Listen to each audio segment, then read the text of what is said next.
You wake up and something feels off. You're not failing, but you're not moving forward either. Days pass, weeks pass, and somehow nothing really changes. And the frustrating part is you don't even know why. You follow routines, you keep lists, you tell yourself, today will be different. But before you even notice, the day dissolves into a blur of tiny decisions. Should you check that email now or wait? Reply to a message or finish the document? Scroll for just a minute or push through the urge? Each choice seems harmless on its own, barely worth thinking about. But they stack up hour after hour, dozens, sometimes hundreds of little demands quietly drain your focus. It's not a lack of willpower, not laziness. You aren't choosing to stall. The truth is, your mind is carrying the weight of all these micro decisions, each one pulling at your limited reservoir of attention. By noon, the energy you need for bigger goals has already been spent on the background noise of everyday life. Anna knows this feeling well. She's not unmotivated.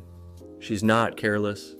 She's just tired in a way that sleep can't fix, a kind of mental fatigue that builds quietly, invisible to everyone else. You try harder. You blame yourself.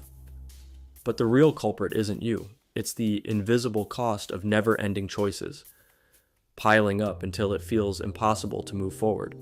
And so, you stay stuck. Not because you aren't trying, but because your mind is overloaded, one tiny decision at a time. You reach for your phone without thinking. One swipe, and a stream of bright, shifting images pulls you in. A new video, a message bubble, a red badge lighting up in the corner. Each tiny hit feels rewarding, but never quite enough. So you keep scrolling, chasing the next burst. These apps are designed to work this way. Not by accident, but by careful engineering. Every short video, every notification, every unpredictable like or ping. Each one is a variable reward. Sometimes you get something funny. Sometimes it is boring. Sometimes it is exactly what you needed. Your brain cannot predict what is coming, so it keeps checking, hoping for that perfect hit. This is the same principle that keeps people pulling slot machine levers for hours. It is called intermittent reinforcement. When rewards show up at random, the urge to keep going grows stronger. Over time, your mind learns to crave the quick win, the instant answer, the brief distraction. The result? You start to notice it is harder to sit with your own thoughts, harder to finish a book, or even a single paragraph. Long, slow tasks feel dull and heavy compared to the rush of a new notification. Even when you want to focus, your attention slips away, searching for the next small reward. Anna is not just tired. Her scrolling habits have quietly rewired her brain to expect constant novelty.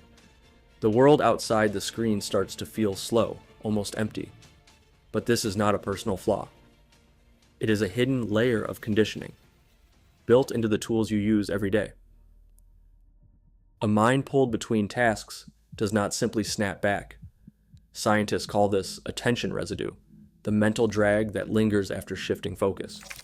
Sophie Leroy's research revealed that when switching from one task to another, fragments of the previous task cling to working memory and quietly undermine performance on what comes next. Each unfinished thought or half-closed tab leaves a mark, making it harder to fully engage with new work. Gloria Mark's field studies quantified the toll. After a single interruption, it takes an average of 23 minutes and 15 seconds to regain the original depth of focus. This is not a matter of willpower or discipline. The brain's attentional bandwidth is limited, and every interruption, no matter how brief, chips away at it. The cost is invisible but real, accumulating with each micro switch until focus feels fractured and energy sapped. What looks like simple distraction is, in fact, a measurable tax on attention, paid in lost time and diminished clarity. Anna decided to try something radical. For 72 hours, she cut out every unnecessary input. No social feeds, no notifications, no news. Her phone showed just 4 unlocks on the first day, down from her usual 90. Total screen time dropped from nearly 6 hours to less than 1 hour.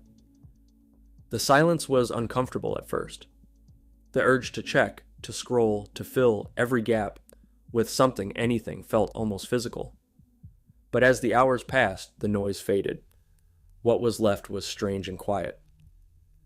On the second morning, she noticed her thoughts moving in full sentences again. Decisions felt less tangled. By the third night, Anna described a kind of mental space she hadn't felt in years, a sense that her real priorities were rising to the surface. She wasn't suddenly more productive or perfectly focused, but she could see, for the first time in a long while, what actually mattered to her. It wasn't about doing more. It was about clearing away the static so clarity could finally return. Right now, your mind is crowded, yet it feels empty. Clarity isn't about adding more. It's about cutting through the noise. The question is, what are you willing to let go?